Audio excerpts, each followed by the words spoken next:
കലപില ക്രിയേറ്റീവിൻ്റെ അപ്ഡേറ്റ്സ് കോർണറിലേക്ക് എല്ലാവർക്കും സ്വാഗതം.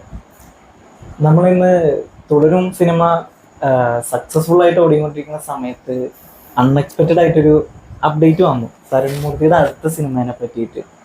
ടോർപിഡോ എന്നാണ് സിനിമയുടെ ടൈറ്റിൽ വന്നിരിക്കുന്നത്. ടോർപിഡോ സിനിമേനെ പറ്റി ജസ്റ്റ് ഒന്ന് സംസാരിക്കാം. ടോർപിഡോ എന്നുള്ള ടൈറ്റിൽ തന്നെ ഭയങ്കര എക്സൈറ്റിംഗ് ആണ്. ടോർപിഡോ എന്ന് പറഞ്ഞു കഴിഞ്ഞാൽ നമ്മൾ ഈ സബ്മറൈൻസ് ഉപയോഗിക്കുന്ന മിസൈലാണ് ടോർപിഡോ. അന്തർവാഹിനികളിലെ അടിത്തട്ട് തകർക്കാൻ വേണ്ടിയിട്ട് ഉപയോഗിക്കുന്ന സാധനമാണ്. പേര് പോലെ ചിലപ്പോൾ ഒരു ആക്ഷൻ ത്രില്ലറോ എന്തെങ്കിലുമൊക്കെ ആയിരിക്കാം. അതിന്റെ കാസ്റ്റ് ആണ് ഭയങ്കര രസകരമായിട്ട് തോന്നുന്നത്. സിനിമയിൽ ആരൊക്കെയാണ് വന്നിരിക്കുന്നത്? നെസ്ലൻ ഉണ്ട്, അതേപോലെ തന്നെ നമ്മുടെ ഗണപതി, അർജുൻ ദാസ് ആണ് ഏറ്റവും ഞെട്ടിച്ചത് നമ്മളെ. പിന്നെ ഒരു അൺഎക്സ്പെക്ടഡ് അപ്ഡേറ്റ് ആയിപ്പോയി. കാരണം തരുണിന്റെ അടുത്തവിടെ ആസിഫിനെ വെച്ചിട്ടാണ് ഇന്ന് നമ്മൾ ഇങ്ങനെ കേട്ടിരിക്കുമ്പോൾ അൺഎക്സ്പെക്ടഡ് ആയിട്ട് അത് തുടർന്ന് ഇങ്ങനെ ഒരു വിജയത്തോടെ പോയിക്കൊണ്ടിരിക്കുമ്പോഴാണ് ഇങ്ങനത്തെ അപ്ഡേറ്റ്. ഒരു സക്സസ് സെലിബ്രേഷൻ എക്സ്പെക്ട് ചെയ്തുകൊണ്ട് പെട്ടെന്ന് അൺഎക്സ്പെക്ടഡ് ആയിട്ടാണ് സിനിമയുടെ പോസ്റ്റർ. ആസിഫ് അലിനായിട്ടുള്ള സിനിമ ഓൺ തന്നെയാണ്, അത് ഉപേക്ഷിച്ചിട്ടൊന്നുമില്ല. അടുത്ത സിനിമ ഇതിലിപ്പോ ഇതിന്റെ ക്രൂ ഭയങ്കരമാണ്. ജംഷികാലാണ് ക്യാമറ ചെയ്യണത്, സുഷിനാണ് മ്യൂസിക് ചെയ്യണത്, സുന്ദറാണ് സ്റ്റാൻഡ്. അതേമാതിരി തല്ലുമാളുടെ കുറച്ച് പേര്, ഹംസ, ഗോകുൽദാസ്, വിഷ്ണു. അപ്പോൾ നമുക്ക് ഇഷ്ടപ്പെട്ട ആൾക്കാരാണ് സിനിമയിൽ വർക്ക് ചെയ്യുന്നത്. ആ സിനിമ ഒരു എക്സൈറ്റിംഗ് അപ്ഡേറ്റ് തന്നെ. ഇനിയിപ്പോ അടുത്ത് വരുന്നത് നമ്മുടെ പ്രണവിന്റെ പടം, സ്വന്തം ഡയറക്ടർ ഓഫ് ബ്രഹ്മയുഗ രാഹുൽ സദാശിവന്റെ 4ാമത്തെ സിനിമയാണ് ശരിക്കും. ടൈറ്റിൽ ഇതുവരെ ഇട്ടിട്ടില്ല, ഷൂട്ട് കഴിഞ്ഞു സിനിമയുടെ. ആദ്യത്തെ സിനിമ റെഡ് റെയിൻ ആണ്, നരേൻ നായകനായിട്ടുള്ളത്. വെയിൽസ് യൂണിവേഴ്സിറ്റിയിൽ VFX ഒക്കെ പഠിച്ച് ഫിലിം മേക്കിംഗ് ഒക്കെ പഠിച്ച് വന്നിട്ട് ആദ്യം എടുത്ത സിനിമ. അന്ന് കേരളത്തിൽ ഈ റെഡ് റെയിന്റെ ഇഷ്യൂ ഒക്കെ ഉള്ള, അത് അന്ന് മനോരമയിൽ വാർത്ത തന്നെ വന്നിട്ടുണ്ട്. ഈ റെഡ് റെയിൻ എന്ന് പറഞ്ഞു കഴിഞ്ഞാൽ അന്യഗ്രഹ ജീവികളുടെ സാന്നിധ്യം ഉണ്ടോ എന്ന് സംശയം ഉണ്ടെന്ന് പറഞ്ഞിട്ട് സംഭവം. അതിന്റെ ഇതിൽ നിന്നാണ് റെഡ് റെയിൻ വന്നത്. നെക്സ്റ്റ് പടം പറയണ്ട, ഭൂതകാലം സോണി ലൈവിന്റെയും കൂടി ഉൾക്കൊണ്ട് ഡയറക്റ്റ് അങ്ങനെയാണല്ലോ.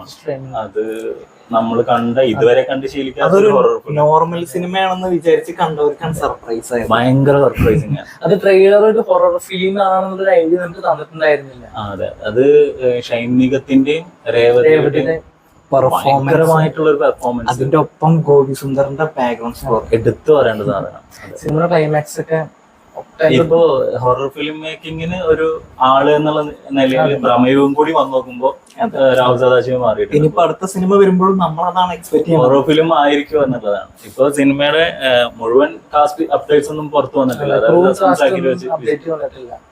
കളർ ഫിലിം തന്നെ ആയിരിക്കും പ്രതീക്ഷിക്കാം. പുതിയ കാലഘട്ടമാണ്.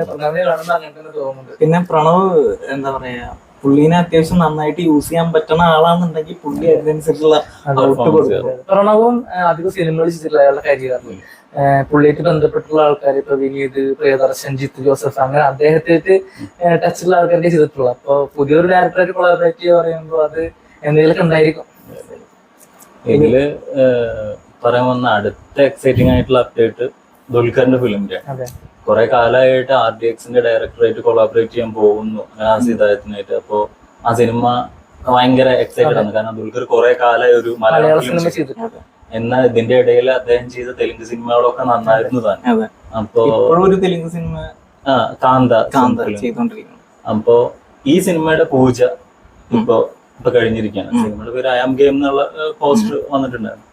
സിനിമയുടെ ഇപ്പൊ 2 ദിവസമായിട്ട് കാസ്റ്റ് അപ്ഡേറ്റ്സ് വരുന്നുണ്ട്. കാസ്റ്റ് അപ്ഡേറ്റ്സ് ഭയങ്കര എക്സൈറ്റിംഗ്. ആദ്യം തന്നെ പെപ്പെ അതില് ആന്റണി വർഗീസ് ആ സിനിമയിൽ ഉണ്ട് എന്നുള്ളത് ഏകദേശം ഉണ്ടായിരുന്നു. എന്താ വെച്ച് കഴിഞ്ഞാൽ നഹാസിന്റെ ഭയങ്കര ഫ്രണ്ട് ആണ് എന്നുള്ളത് നമുക്ക്. നഹാസിന്റെ first film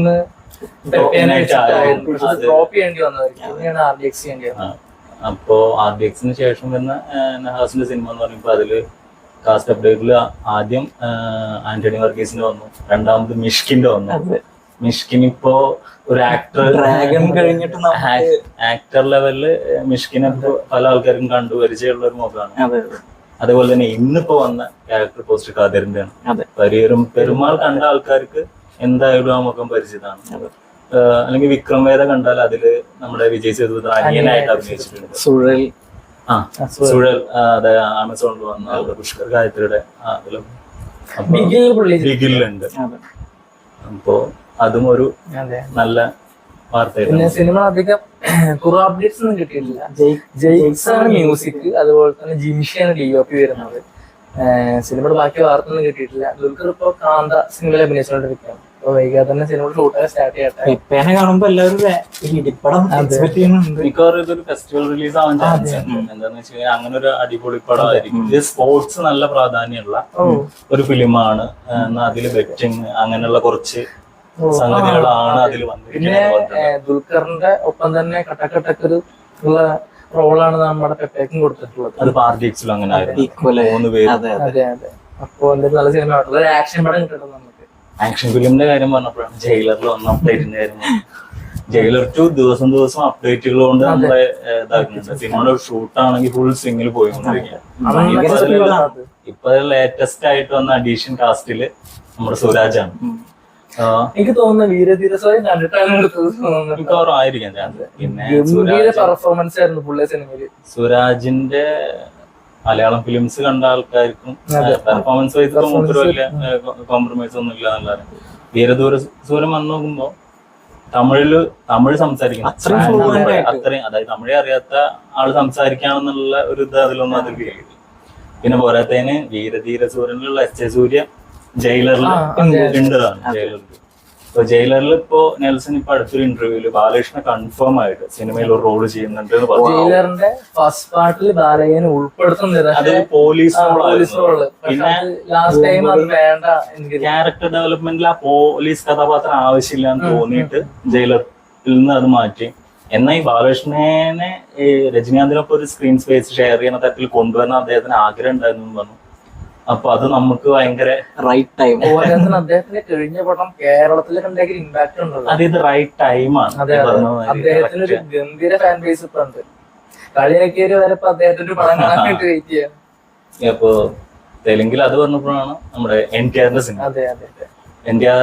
NTR Prashant Neil സിനിമയുടെ ഏകദേശം ഇപ്പൊ അത് അടുത്ത കൊല്ലം ജനുവരി റിലീസ് ചെയ്യുന്ന സിനിമയായിരുന്നു. പിന്നെ അവർക്ക് ഷൂട്ട് ഡിലേ ഒക്കെ ജൂൺ 25 ജൂൺ 25 സിനിമ 25/6/26. അതെ, ഇനി ഇഷ്ടം പോലെ സമയം ഇഷ്ടംപോലെ.